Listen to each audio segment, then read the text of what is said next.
안녕하세요. 이사해요 대표 장동현입니다. 오늘 주제 일 많은 이사업체가 돈 버는 방법. 제가 이제 같이 일할 때나 아니면 뭐 전화로 아니면 연휴 때 저희 집에 찾아오셔서 어떻게 하면 그렇게 일이 많냐, 어떻게 하면 그렇게 돈을 많이 벌 수 있냐 이렇게 여쭤보시는 분들이 계시거든요. 그래서 제가 오늘은 그 주제를 한번 다뤄보기로 하겠습니다. 그리고 이 영상은 이사업체를 운영하시는 분들, 이삿짐센터 소장님이나 용다리사 사장님들이나 이런 분들이 꼭꼭 봐주셨으면 좋겠어요. 그리고 좋은 세상이 왔으면 좋겠습니다. 자, 지금부터 설명드릴게요. 그래서 저한테 그렇게 질문을 하세요. 그럼 제가 뭐라고 그러냐면, 사장님, 소장님, 저는 월 광고비 5천만 원 쓰는 게 제 목표입니다. 이렇게 말씀을 드려요. 그래서 예를 들어서 설명을 해볼게요. 자, A라는 업체가 월 광고비 100만 원 쓴대요. B라는 업체가 월 광고비 500만 원 쓴대요. C라는 업체가 월 광고비 1000만 원 쓴대요. 그러면 어느 업체가 일이 제일 많을까요? 그쵸. 투자 대비 효과가 나와야 되니까 1000만 원 쓰신 분이 일이 훨씬 더 많겠죠. 아주 단순해요. 광고비 많이 쓰면 일이 많이 나오는 거예요. 근데 이 광고비 대비 효과가 계속 지속되진 않아요. 여기서 핵심적인 사항이 하나 더 있습니다. 그거를 꼭 알아두셔야 돼요. 지금 뭐 제가 이런 말씀을 드리는 거는 제가 뭐 저보다 일을 잘하시는 팀장님들도 많이 계시고 저보다 이삿짐 센터를 더 오랫동안 운영하신 소장님들도 계신데 제가 이런 말씀을 드리는 거는 저한테 그런 거를 여쭈보는 분들이 계시기 때문에 이 영상을 찍고 있으니까 양해 부탁드릴게요. 그런 분들께서는 자, 지금 현실과는 좀 안 맞지만 막 오전 오후 포장이사 2개씩 진행을 하고 그리고 포장이사가 끝나면 그 시간이 막 오후 1시 2시 이때 다 끝나요. 그래서 사무실 들어가면 뭐 한 2시 반 3시 이때 그리고 집에 가는 분들이 굉장히 많아요. 그런 이삿짐 센터 물론 잘 될 수도 있어요. 근데 지금쯤 망했을 수도 있어요.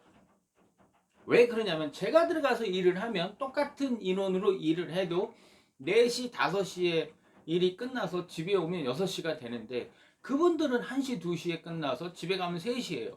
이거 왜 그럴까요?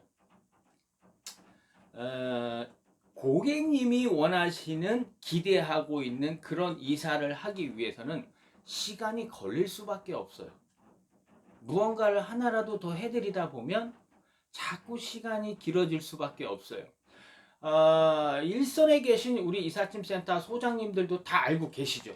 근데 뭐냐면 그런 습관을 바꾸기 위해서는 다 버려야 되거든요. 지금 있는 기사들을 다 버리고 새로 사람을 뽑아서 내가 처음부터 다시 가르쳐야 되거든요. 근데 이게 현실적으로 굉장히 힘든 게 사실이죠. 그래서 우리 소장님들은 그렇게 믿고 싶죠. 우리 팀장이 일 잘해. 우리 센터 직원들은 일 잘해. 성실해. 그렇게 믿고 싶은 거죠. 내가 바꾸기 어려운 현실 뒤에 숨는 거죠. 이게 그러다 보니까 지금 이제 문 닫는 이사업체들이 많이 생기는 거예요. 물론 그게 100% 이유는 아니겠죠. 하지만 몇 프로든 들어가 있을 거예요. 꼭 아셨으면 좋겠어요. 그래서 어떤 게 중요하냐면 내가 견적을 하고 내가 일을 해요. 그러면 이 고객님이 나랑 견적 협의하실 때, 나랑 전화 통화할 때 어떤 것들을 걱정했고, 어떤 것들을 염려했고, 어떤 부분을 조금 더 잘해줬으면 좋겠다. 내가 알고 있잖아요. 그죠? 그럼 내가 일을 하면 되잖아요. 그런데 내가 모든 일을 다 할 수가 없어요. 그래서 뭐 영업사원을 두는 곳도 있고, 그러면 내가 견적을 갔을 때 느꼈던 느낌들을 견적서 한 장을 그대로 이삿짐센터 소장한테 주는 게 아니라 밑에다 적어야죠. 이 고객님 성향은 어떠시고 어떤 거를 우려하고 있으시니까 새 집에서 정리할 때 어떤 부분을 조금 더 꼼꼼히 정리해 주세요. 아니면 뭐 요거 만약에 요런 추가 사항이 생길 수 있으니까 그런 것들 알아두세요. 요런 것들을 영업사원이 아주 자세하게 소장한테 전달을 해줘야 돼요. 그리고 소장은 그거 받아서 얼마 몇 명 차 몇 톤 이거 보내면 되겠네 이렇게만 알아두시면 안 되고 그 내용을 디테일하게 읽어보고 이날 고객님의 성향은 이러시구나. 이 집 구조가 이렇구나. 이거에 맞도록 일을 해줄 수 있는 우리 팀 한 팀을 보내주고 팀장을 불러서 한 번 더 얘기를 하고 지시를 해야 되는 그런 연속성 있는 것들이 흘러가야 되는데 이게 끊어지는 거예요. 이게 끊어지는 거예요. 어느 순간부터 좀 편하게 돈 벌고 싶고 막 그런 거거든요. 그런데 지금 많은 이삿짐 센터들이 고민하고 계세요. 이 사업을 계속 할까 말까 고민을 왜 해요? 잘하면 되는 거죠. 근데 그게 현실적으로 쉽지 않거든요. 왜 그러냐면 내가 모든 사람을 다 바꿀 수가 없거든요. 이 습관이라는 게 한번 굳어지면 생각이라는 게 한번 굳어지면 굉장히 힘든 거예요. 그래서 감히 제가 말씀드리지만 지금 시점에서 고민을 하고 계시다면 제가 드린 말씀 한 번쯤은 고려해 보시고 방향을 선택하는 데 있어서 도움이 되셨으면 좋겠어요. 정말로 진심으로 부탁드려요. 자, 그리고 제가 한 가지 예를 들어서 설명을 드릴게요. 제가 이번 달 12일, 이제 내일 모레죠. 그날 이제 제가 강원도에서 이사를 해요. 그 고객님이 저한테 이사를 3번 하셨어요. 원룸에서 이사하실 때, 투룸에서 이사하실 때, 그리고 3룸으로 이사 가실 때 강원도로 가셨기 때문에 저 같은 경우는 이번이 마지막 이사가 되겠다. 이렇게 생각을 했어요. 그리고 뭐 얼마가 걸릴지 모르겠지만 뭐 다시 연락이 오신다면 뭐 서울이나 경기권으로 이사 오실 때 연락을 주겠다. 저는 이렇게 생각을 했어요. 근데 얼마 전에 연락이 오셨는데 13일 날 강원도에서 강원도로 이사를 하시는데 저한테 하고 싶대요. 그러면 강원도 이사 업체는 자기 동네에서 이사를 하고 저는 멀리까지 갔다가 또 다시 멀리까지 와야 되니까 저는 장거리 이사가 되거든요. 그럼 어떻게 되겠어요? 제가 비쌀 수밖에 없잖아요. 그쵸? 근데 우리 고객님 고마우신 분인데 내가 이사를 꼭 근데 도저히 13일에 스케줄이 안 돼요. 13, 14, 15가 일이 워낙 많을 때라 제가 한 2달 전부터 계약을 해서 제가 꼭 가기로 약속한 집들이에요. 다. 그럼 제가 갈 수가 없잖아요. 그래서 고객님한테 말씀드렸죠. 고객님, 제가 어차피 스케줄도 안 되고 제가 해드리면 고객님 좀 비싸요. 그러니까 제가 강원도에 계신 내가 팀을 소개해드릴게요. 고객님 그렇게 이번에는 그렇게 진행하시는 게 좋을 것 같아요. 그랬더니 우리 고객님 알았어요. 하루만 기다려주세요. 그러더니 그 다음날 전화가 오셔서 그럼 사장님 그러면 날짜를 12일로 바꿀게요. 그러면 사장님이 오실 때 견적이 얼마 정도 되는지 뽑아주세요. 그렇게 하시는 거예요. 그래서 제가 견적 뽑으니까 60만 원이 올라가요. 그러니까 우리 고객님께서 조금 처음에 당황하셨죠. 왜 그러냐면 한 20만 원 정도 비싸지겠다. 뭐 기름값 정도만 뭐 이렇게 생각하신 거예요. 근데 현실적으로 제 입장에서는 그 정도 비용이 올라갈 수밖에 없거든요. 그래서 설명을 드렸더니 또 인정하셨어요. 그리고 나서 저한테 뭐라고 하셨냐면 사장님 그러면 내가 그 가격에 할게요. 대신 사장님 죄송스러운데 이번에 밥값은 못 드릴 것 같아요. 이렇게 말씀하시는 거예요. 그럼 고객님 괜찮습니다. 괜찮습니다.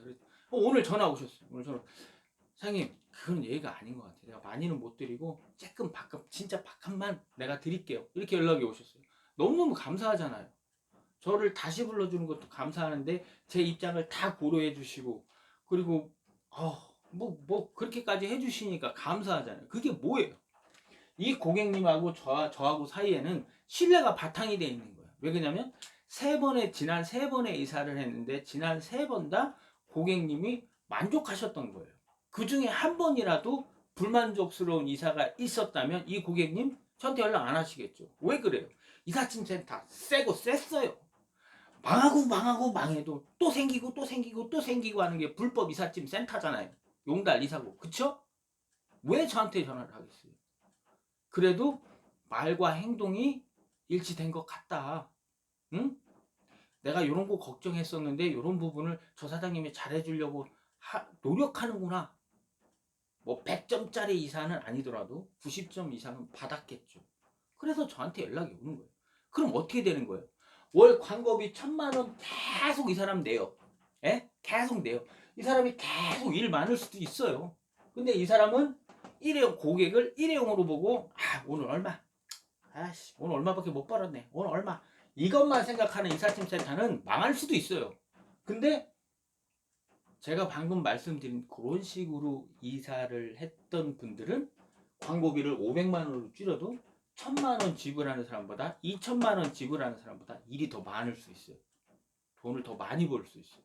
이게 중요한 거예요. 1,000만 원 사업하는 사람들 큰맘 먹고 내가 한번 해본다. 우와! 쓸 수 있죠. 매달 정말 막 빚끌어다 쓸 수 있죠. 근데 뭐예요? 결과가 좋아야죠. 결과가.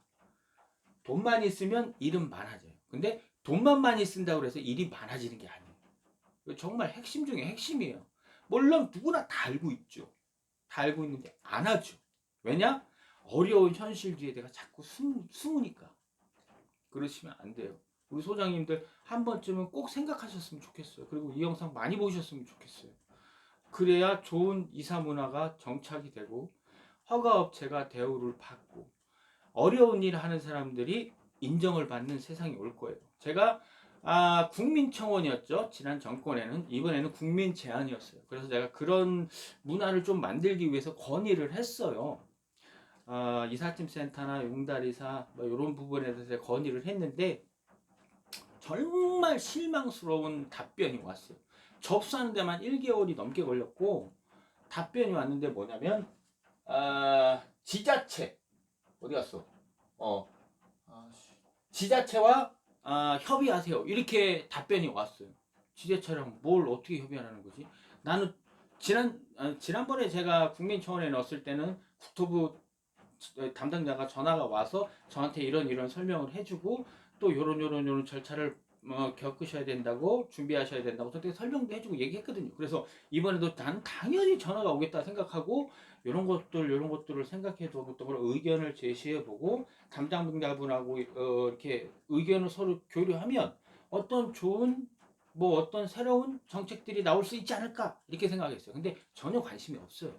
그럼 어떻게 해야 돼요? 저희가 살아남기 위해서는 경쟁력을 갖춰야 돼요. 그 경쟁력은 친절성이 될 수도 있고 새로운 직원이 될 수도 있고 그쵸? 그리고 소장님의 생각이 바뀌는 걸 수도 있고 여러 가지들이 있어요. 그리고 또 우리 고객님들도 만약에 이 영상을 보신다면 자 내가 비교 견적을 받았어요. 5개 받았는데 아주 싸게 한 업체가 들어왔어요. 이 업체 어떻게 판단해야 돼요? 내일 망할 수도 있는 업체구나. 이렇게 생각하셔야 돼요. 우리 고객님들도 일 잘하는 업체가 조금 더 비싸다는 점은 알고 계셨으면 좋겠습니다. 자 그리고 또 하나 있어요. 또 하나. 저도 이사를 하면서 물품이 파손되는 경우가 있어요. 근데 이 물품 파손됐을 때 우리 센터 소장님들, 용달이사 사장님들 어떻게 처리하나요? 가장 좋은 건 뭐냐면 죄송합니다. 바로 처리하는 게 좋아요. 바로. 왜냐면 내가 이 일을 정말 열심히 하고 최선을 다했는데 사고가 나려면 그냥 어쩔 수 없이 사고가 나는 경우가 있어요. 근데 그런 경우 뜻하지 않은 아주 작은 실수 하나 때문에 내가 오늘 7시간, 8시간 동안 고생하고 최선을 다했던 모습들이 빵점이 돼버린단 말이에요. 그럼 어떻게 해야 돼요? 그 모습이 너무 아깝잖아요. 그게 내 진심이기도 한데 이게 외도될 수도 있거든요. 그럼 어떻게 해야 돼요? 그 자리에서 바로 배상 처리를 해드리던가 바로 보험 처리를 불러서 접수를 하든가 그런 식으로 진행을 하셔야 돼요. 그리고 저 같은 경우는 그 자리에서 비용 처리가 가능한 부분은 바로 해요. 그리고 좀 세게 나왔다. 보험 처리해야 된다. 바로 접수하죠. 그리고 이거는 시간이 걸린다. 그럼 어떻게 하냐면 이사 비용을 받질 않아요. 그날. 고객님 이거는 시간이 좀 걸리겠네. 이거는 삼성 AS, LG AS를 부르셔야 될 것 같습니다. 그러면 이사 잔금을 저한테 주지 마시고 제가 정말로 죄송한데 우리 고객님 불편상을 드려서 죄송한데 세탁기 못 쓰시더라도 조금만 양해를 해주시고 세탁 비용까지 제가 지불하겠습니다. 그러면 이 세탁기 고칠 때까지 제가 기다렸다가 잔금 처리 AS 비용 지불하고 남은 잔액을 받겠습니다. 이삿짐 센터 소장 중에 이런 사람 그렇게 많지 않을 거예요. 그리고 내가 광고를 많이 해서 돈을 많이 벌고 싶다. 이런 분들한테 말씀드릴게요.